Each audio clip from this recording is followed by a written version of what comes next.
तमाम अंतर्विरोधों और मुश्किलों के बीच साल 2020 आईपीओ मार्केट के लिहाज से सुपरहिट साबित हुआ है। इस साल आने वाले आईपीओ ने औसतन 42% का रिटर्न दिया है, जबकि 2019 में ये रिटर्न 20% था और 2018 में 6%।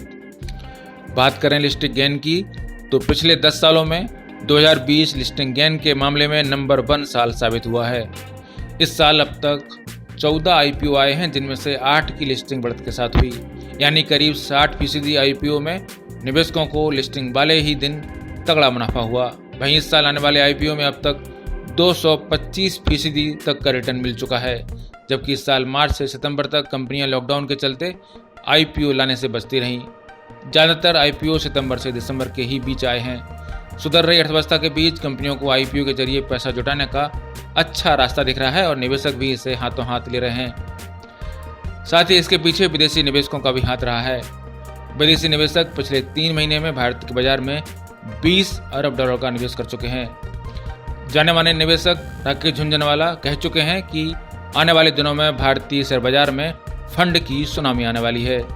ये संकेत है कि आगे भारत का शेयर बाजार का क्या रुख रहने वाला है।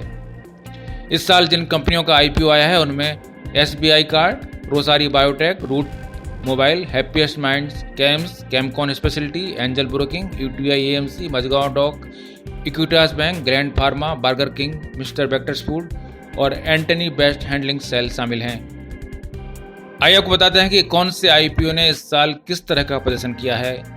सबसे पहले कैमकॉन स्पेशलिटी की बात करते हैं। 115% गेन के साथ लिस्ट हुई थी। इसका इश्यू प्राइस था ₹340, लिस्टिंग हुई ₹731 पर और इसने अब तक 21% का रिटर्न दिया है। हैप्पीएस्ट माइंड की बात करें, हैप्पीएस्ट माइंड 111% गेन के साथ लिस्ट हुई। इसका इश्यू प्राइस था ₹166, लिस्टिंग हुई ₹391 पर और इसने अब तक 114% का रिटर्न दिया है। रूट मोबाइल की बात करते हैं, 102% गेन के साथ लिस्ट हुई। इसका इश्यू प्राइस था ₹350, लिस्टिंग हुई ₹708 पर और इसने अब तक 225% का रिटर्न दिया है। बर्गर किंग की बात करें, बर्गर किंग 92% गेन के साथ लिस्ट हुआ। इसका इशू प्राइस था ₹60, लिस्टिंग हुई ₹115 पर। इसने अब तक 212% का रिटर्न दिया है। मिस्टर बेक्टर्स फूड, जो कि इसी सप्ताह भारत के शेयर बाजार में दर्ज हुआ है, इसका लिस्टिंग गेन था 74%। इसका इशू प्राइस था ₹228, लिस्टिंग हुई ₹501 में और इसने अब तक 50% से अधिक रिटर्न दिया है। रोसारी बायोटेक की बात करते हैं। रोसारी बायोटेक 58% गेन के साथ लिस्ट हुई। इसका इश्यू प्राइस था ₹425, लिस्टिंग हुई ₹670 में और इसने अब तक 125% रिटर्न दिया है। मजगांव डॉक की बात करते हैं। लिस्टिंग गेन थी 49%, इश्यू प्राइस था ₹145, लिस्टिंग हुई ₹216 में और इसने अब तक 48% रिटर्न दिया है। कैम्स की बात करते हैं। कैम्स की लिस्टिंग गेन थी 25%, इशू प्राइस था ₹1230, लिस्टिंग हुई ₹1535 में और इसने अब तक 37% रिटर्न दिया है। ग्लैंड फार्मा की बात करें, ग्लैंड फार्मा 14% गेन के साथ लिस्ट हुआ। इसका इशू प्राइस था ₹1500, लिस्टिंग हुई ₹1710 में। इसने अब तक 60% का रिटर्न दिया है। इक्विटास होल्डिंग की बात करें, इक्विटास होल्डिंग इसका लिस्टिंग गेन एक कमजोरी के साथ लिस्ट हुआ, यानी माइनस में लिस्ट हुआ, -6% के साथ लिस्ट हुआ। इसका इशू प्राइस था ₹33 और लिस्टिंग हुई ₹31 में, लेकिन ये भी अब तक 11% का रिटर्न दे चुका है। एंजल ब्रोकिंग की बात करते हैं। इसका लिस्टिंग गेन था -10, यानी कमजोरी के साथ लिस्ट हुआ।